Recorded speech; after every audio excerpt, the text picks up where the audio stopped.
Hello friends, मेरे channel में आपका स्वागत है।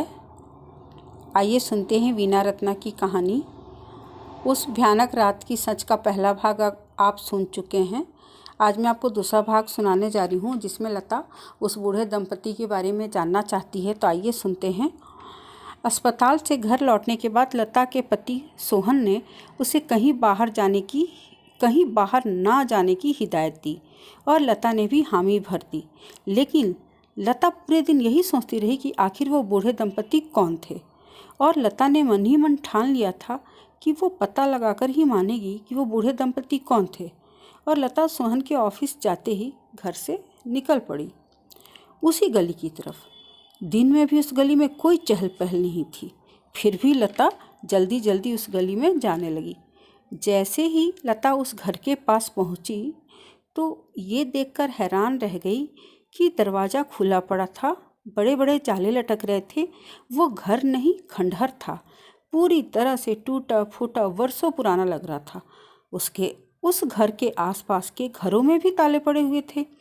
दूर दूर तक कोई नहीं था। लता पसीने पसीने हो गई और बड़बड़ाने लगी कि कैसे हो सकता है, कल रात ही मैं उन बूढ़े दंपति से मिलकर गई हूँ, लेकिन ये सब मुझे देखकर यकीन नहीं हो रहा है। कुछ तो गलत है, मुझे यहाँ से जल्दी ही चलना चाहिए। और वो तेज़ी से गली से बाहर भागने लगी। तभी किसी ने उसे पुकारा, मैडम, उधर कहाँ से आ रहे हो आप? लता ने चिढ़कर पूछा। क्यों पूछ रहे हो? लता ने को गुस्सा चढ़ा, क्यों उससे पूछ रहा है? मुझे लगा आप शायद नए हो यहाँ पर, इसलिए मैंने रोका, क्योंकि इस गली में यहाँ के लोग कभी नहीं जाते हैं। मैं 4 सालों से यहाँ सब्जी का ठेला लगाता हूँ, आज तक किसी को उस तरफ जाते नहीं देखा। सब्जी वाले ने डरते हुए बोला। क्या मतलब तुम कहना क्या चाहते हो? लता ने थोड़ा परेशान होते हुए पूछा। उस गली में जाना मना है, वो देखिए इतना बड़ा बोर्ड लगा है, आपने पढ़ा नहीं? सब्जी वाले ने गली के सामने लगे बोर्ड की तरफ हाथ दिखाते हुए बोला। ओ नो, मैंने ये बोर्ड कैसे नहीं पढ़ा? साफ साफ लिखा है कि कृपया इस गली में ना जाएं, जान को खतरा है। परसों रात कोहरे के कारण देख ना सकी और आज उस बूढ़े दंपति के कारण जल्दी में थी। बोर्ड की तरफ देखते हुए लता बड़बड़ाई। मैडम, क्या आपको भी वो दिखे? सब्जी वाले ने हैरानी से पूछा। मतलब क्या कह रहे हो? कुछ नहीं, मैं बस ये कह रहा हूँ कि आप नसीब वाले हो जो ठीक ठाक हो, वरना उस भूत से मिलने वाला महीनों बिस्तर से उठ नहीं पाता है। सब्जी वाले ने अपने चेहरे को पोंछते हुए बोला। क्या आप जानते हो उनके बारे में? लता ने सब्जी वाले से पूछा।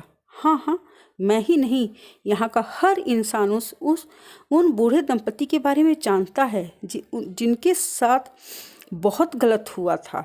सब्जी वाला दुखी होकर बोला। क्या हुआ था, मुझे बता सकते हो? लता ने जिज्ञासा से पूछा। हाँ, उनका परिवार बहुत खुशहाल था, अपनी बेटी को पढ़ा लिखा कर डॉक्टर बना रहे थे, लेकिन उन लोगों ने कभी सपने में भी नहीं सोचा था कि एक ऐसी अनहोनी घटेगी जिसमें सब बर्बाद हो जाएगा। सब्जी वाले ने रुआंसे भरे स्वर में बोला। उस दिन गली में खुदाई का काम चल रहा था, लेकिन PWD वाले ने वहाँ पर बोर्ड नहीं लगाया। वो बोर्ड लगाना भूल गए थे। सुबह जब घर से वो लड़की निकली तो सब ठीक था, सड़क एकदम ठीक था। लेकिन जब उनकी बेटी अपनी स्कूटी से घर लौट रही थी तब तक रात हो गई थी और पूरे दिन भर में खुदाई भी काफ़ी हो चुकी थी।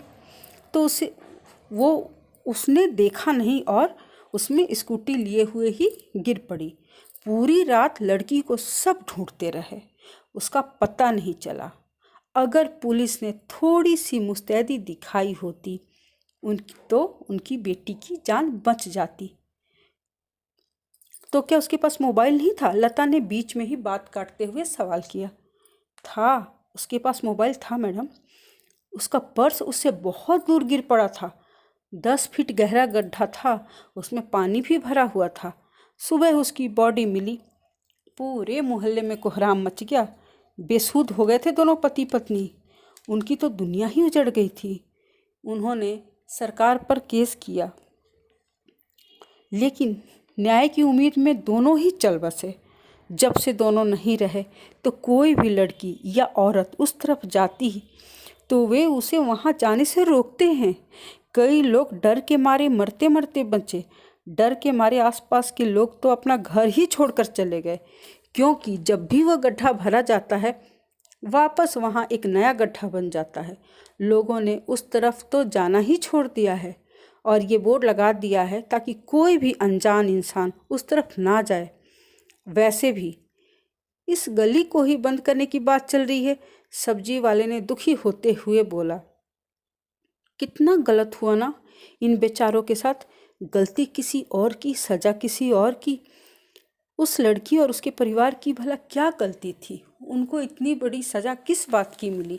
लता दुखी हो गई। उसके आंखों से आंसू आने लगा और वो चुपचाप आंसू पोंछते हुए अपने घर की तरफ चल पड़ी कि कोई भी अपने काम को ढंग से क्यों नहीं करता है।